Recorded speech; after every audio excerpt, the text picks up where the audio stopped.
the China and India were doing. If we will read that the poem today, we will get to know the problem that we have faced in that time. If you will read that poem, what will happen? You will get to know about what did happen that time. Apart from that, you will never know. See, if you will take the Mahatma Gandhi's thing, what is sacrifices, what he had done already, so you will not get to know unless and until you will study about them. In our past history, we get to know all this thing, what are the sacrifice they have done with their lives, their things, and their whole house and all. So we get to know by reading this kind of poems and the literature. Understand? Now the audio visual. Television, films, internet are called audio visual media. Obviously, when you will see your class example, the projector is there in your class. You can see, you can hear, and you can understand the things.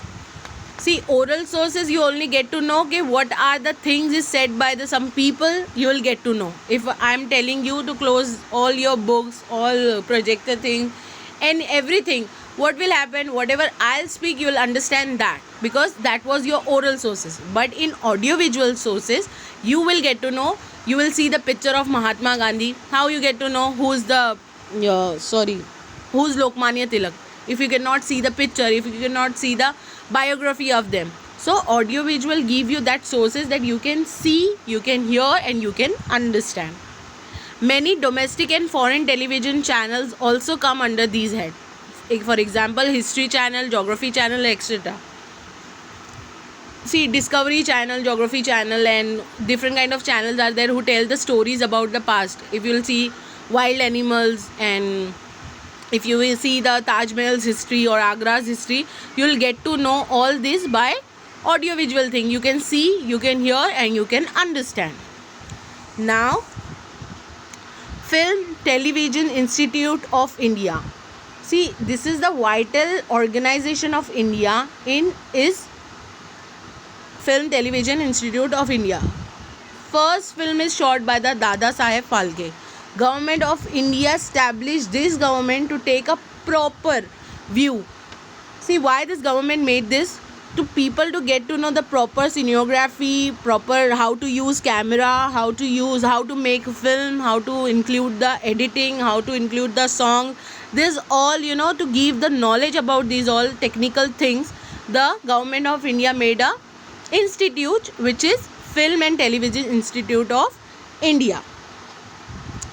It will take the see, many people are not interested in reading books. Most of them, what happened, many people are not interested in book. They don't like to read book. What they can do, they can see the movie. If you'll see many of the films are made on that Gandhi ji, and I have told you to watch that Bhagat Singh movie. You will get to know how much sacrifice they have done, how much sacrifice he has done for our country. Many is of partners and everything. So you will get to know by the seeing the video. See, some students are not interested in reading book. That's very clear. But looking at the picture, they get to know who was, like how Bhagat Singh looked like, how Sadguru look like, and the Jhansi Ki Rani, this movie. These kind of movies are also presented by the Film and Television Institute.